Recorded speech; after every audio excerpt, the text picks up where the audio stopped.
From LinkedIn News, I'm Leah Smart, host of Everyday Better, an award-winning podcast dedicated to personal development. Join me every week for captivating stories and research to find more fulfillment in your work and personal life. Listen to Everyday Better on the LinkedIn Podcast Network, Apple Podcasts, or wherever you get your podcasts. Break language barriers instantly by translating up to 44 languages in real time with the HP AI PC, powered by the Intel Core Ultra processor. With the right tools, work doesn't have to feel like work. Learn more at hp.com/AI PC.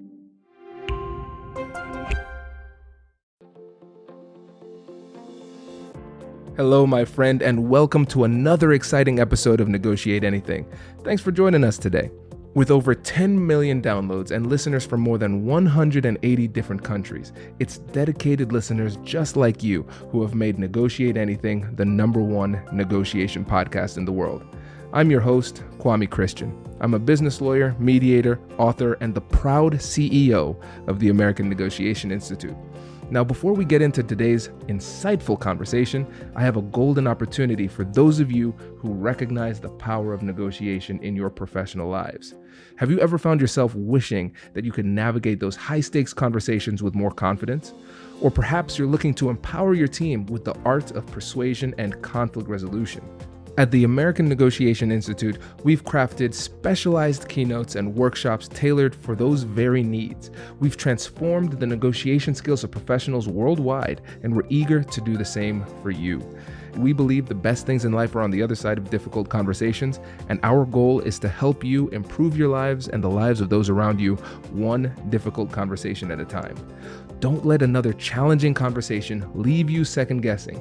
Click the link in the description to discover how we can help you find confidence in conflict, negotiate better deals, and have stronger relationships.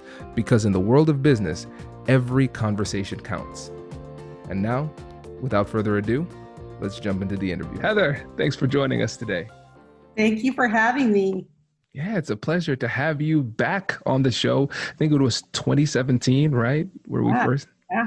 That's great. Well, we're still alive, still going. So for the listeners who might not have heard that episode, can you tell us a little bit about yourself and what you do? Sure. So I do coaching and consulting through the executive advisory, and we work with all kinds of companies, a lot of entertainment, but really any industry, and it's all about the people side of the business. And I also have another side of work that I do where I volunteer and I work with a lot of transitioning me into the workforce from, say, the military, some people honestly getting out of prison, some women coming out of abusive situations, and that's under Low Men on the Totem Pole, which that's been kind of my theme, is how to empower people that sometimes don't feel empowered. So I get to kind of dip into both sides of the world, and it's nice. That's fantastic. And I admire your humility because you forgot to mention your book, your podcast, and your Forbes articles too. Oh, you're so kind.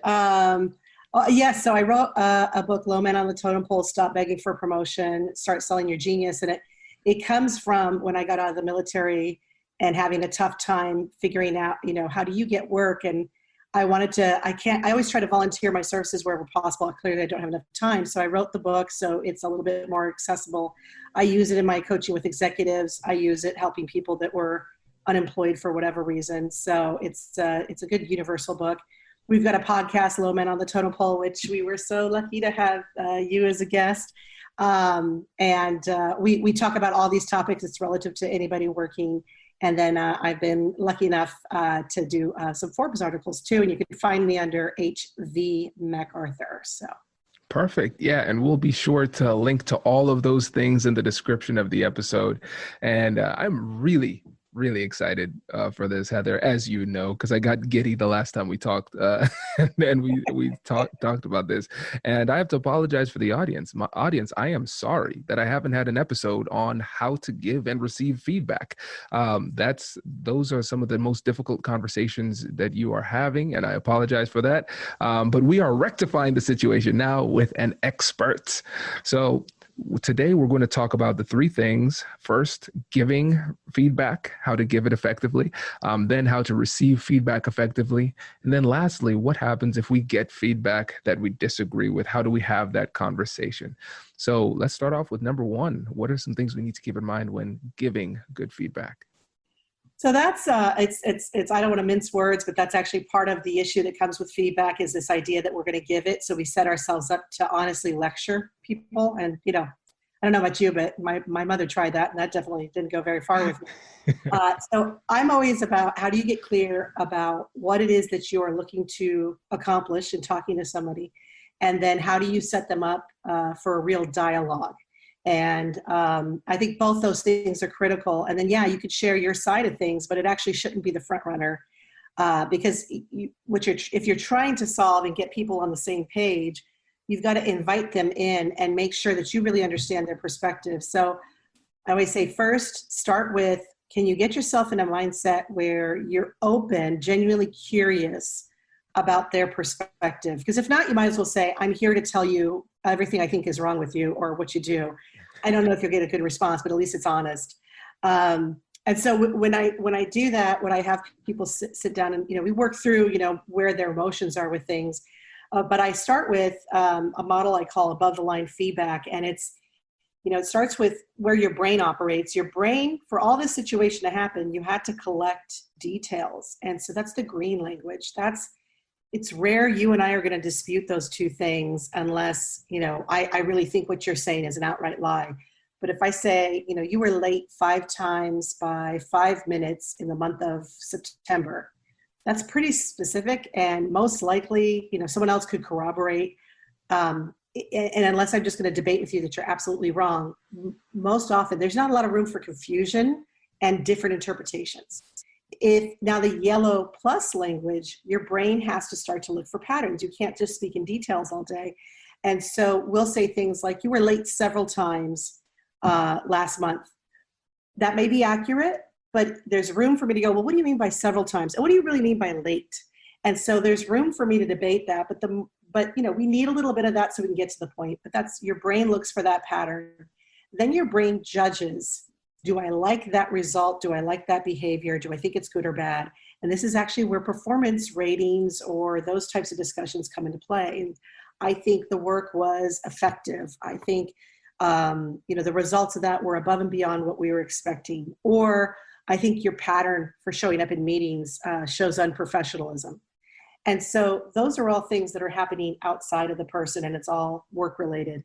This is the area, so yellow, that's what I call yellow neutral. This is where the line shows up. So it's yellow neutral. What do I think of stuff? Yellow plus, what patterns am I seeing?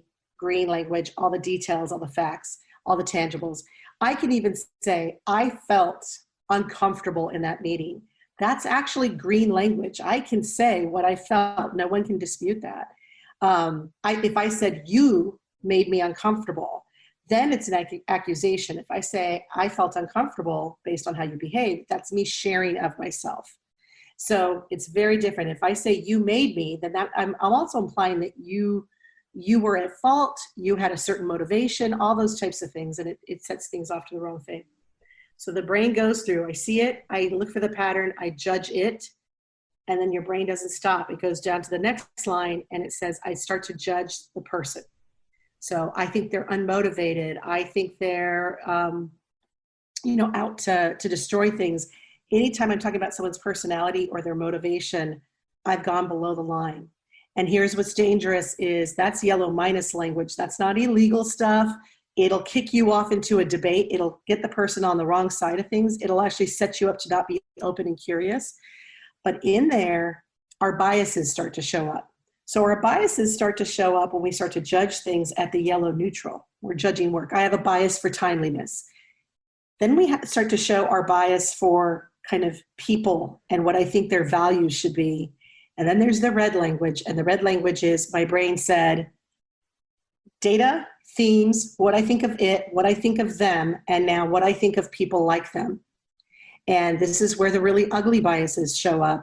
And, sometimes it's people like them, people who work in IT, but that definitely sets you up for some problems. But you're also doing that in a setting of society. And so I might, if I in society has taught me to think one way about women or a certain race or a certain age group, then all of a sudden my brain goes lightning fast to people like them, people like them. And that's how we get micro and macro aggressions in the workplace. So it's all about, can I get you really disciplined to rewind your brain and stay above the line to, one, keep you from practicing these biases, and two, we all have some biases, keeping it out of the workplace, keeping it out of our performance judgments. This is so interesting because it sounds like the natural thing for people to do in this situation is to go below the line. And the only way we can stay above the line is if we are really intentional about wordsmithing these conversations in a way that makes it more likely for us to be successful. Hello, my friends. Before we get back to today's episode, I want to ask you a question. Have you ever wondered how to elevate your team's negotiation game and how you can help the folks on your team have better, difficult conversations? At the American Negotiation Institute, we offer transformative keynotes and workshops tailored to empower professionals with top-tier negotiation and conflict resolution skills. Whether it's a keynote for your next event or hands-on training for your team, we've got you covered. Don't just negotiate. Master the art with the American Negotiation Institute. Click the link in the description to find out more. Elevate, negotiate, and succeed. Introducing the HP AI PC, your powerful AI assistant. Easily search through personal files, gain valuable insights, and make smarter, more informed business decisions. Unlock the future of work today with the HP AI PC, powered by the Intel Core Ultra processor. With the right tools, work doesn't have to feel like work. Learn more at hp.com/AIPC.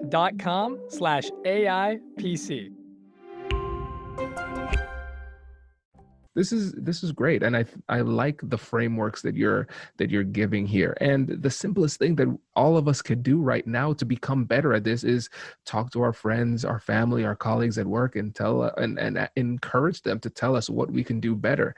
And it makes so much sense because by doing this, we are training them to let them know, hey, this conversation doesn't need to be that awkward. You can feel safe telling me what I need to do. And then you're going to get more feedback, which puts you in a position to improve your performance. And so you're almost desensitizing yourself to the difficult conversation while at the same time teaching other people how they can interact with you. I think the best thing is that the first time that someone tries to give you feedback, whether it's a working relationship, a friendship, any of those types of things, is that you just really be receptive to them doing it. People tend to get better at giving you feedback because they see that you're safe to respond to. And like I said, if you invite it, that's great, but at the very least, respond very graciously and with gratitude that they're talking to you. And what I also say, that just to kind of wrap this up is, earlier I mentioned it shouldn't be about giving feedback or receiving feedback. It's just more of a feedback dialogue. And dialogue should feel like a game of catch versus a tennis match. If I'm playing catch with you, I'm throwing the ball with the intention and goal to make it easy for you to receive it. And then you receive it, and then you throw it back to me. And the goal is to keep the ball in the air and have this thing between us. And that's a dialogue. But most people go into feedback with this idea of, I'm going to hit the ball in a way that you can't possibly hit it back to me. And then they're like, let me show you my backhand. And, and then it's this game of who can kind of kick each other out of the game first. And that's where trust is broken. And it's not really feedback, it's a fight. Yeah, I love that example because it's a really perverse game of tennis because it's a game where even if you score a point, you lose. Yeah. Yeah. So this is helpful. I really like that metaphor. And again, this is something that we can take in all of our difficult conversations. And when I'm negotiating or when I'm serving as a mediator, one of the things that I find helpful that encourages people to share more information is showing appreciation when they do share information, especially when it's information that they might have hesitated to share because it either reflects poorly on me or my client. Sometimes people will try to protect you from information that might hurt your feelings. And I tell people, listen, I need that information in order to make this situation better.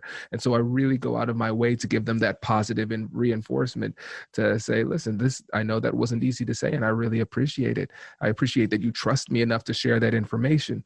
And by reinforcing it in that way, they appreciate that. They feel safer and they say, okay, I guess Kwame can handle it. That wasn't that bad. And then they share a little bit more. And when it comes down to it, these difficult conversations are information games. The more information you have, the better you are as it relates to your ability to solve the problem.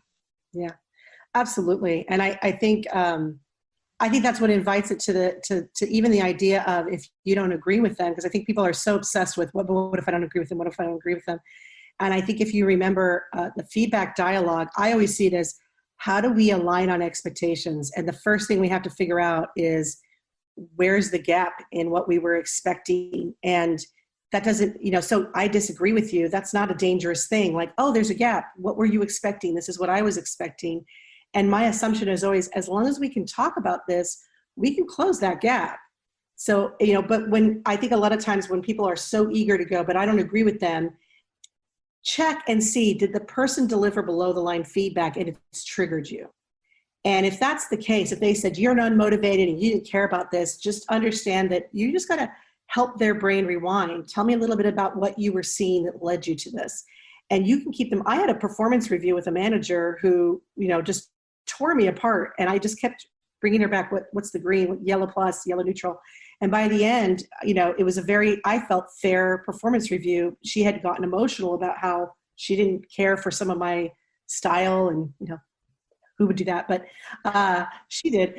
And, but by the end of it, she said, this is probably the most productive performance review I've ever had. And I taught her a little bit about how to do good performance reviews without lecturing her, without any of that, just through the questions I was asking.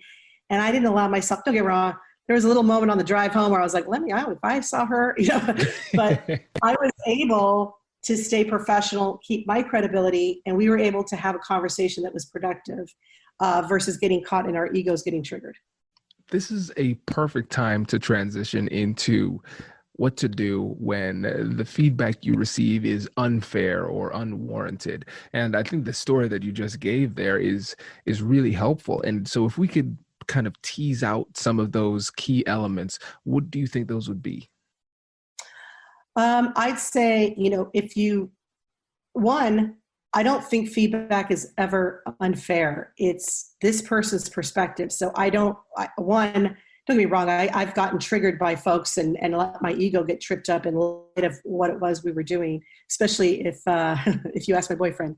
But in normal circumstances, but I remember that I just try to remind myself, feedback is not, even if they give it as you need to do this, feedback is simply their experience and their expectations. Even if some of them, they wrap it in a nice little Target bag and it's pretty and I enjoy opening it and seeing it.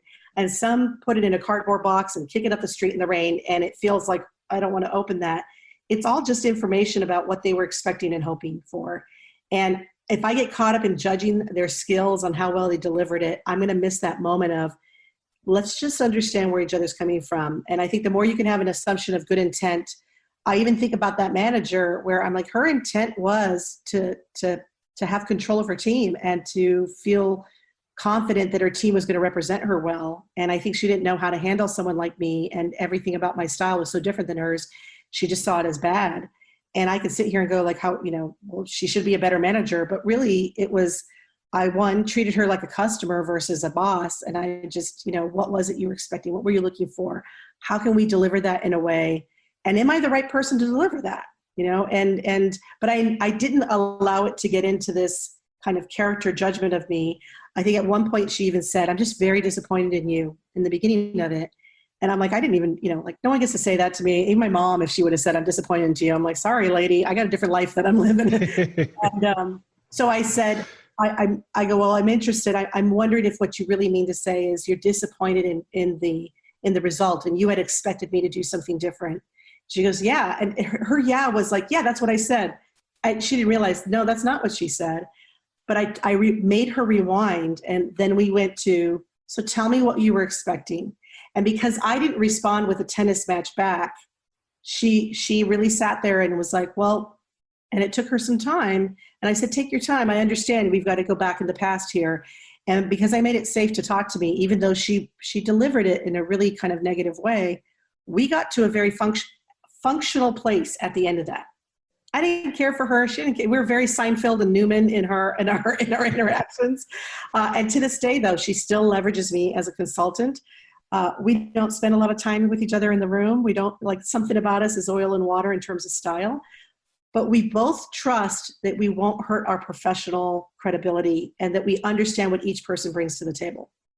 There's so much in this story that is perfect. So I appreciate you telling this, because one of the things I mentioned in my TED Talk is that there's a difference between being liked and being respected. And so even in your interaction with her, you didn't necessarily like each other, but there was still mutual respect where you are still getting business from that relationship going forward, which is just great.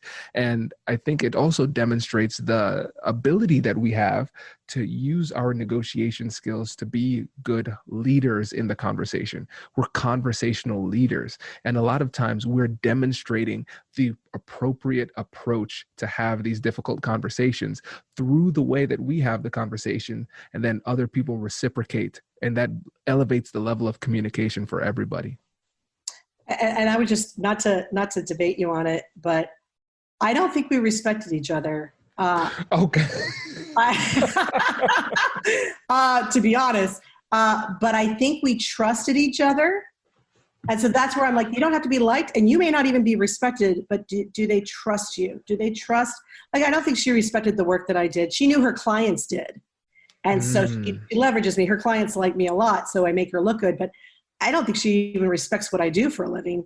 And I can't say I respect how she leads, but we trusted each other to treat each other in a way that we would support what we were up to, as long as we could have a good trade with each other. And so I think you can go through a lot, but if they can trust you, and if you make people, I always say, how am I helping someone feel safe to work with me?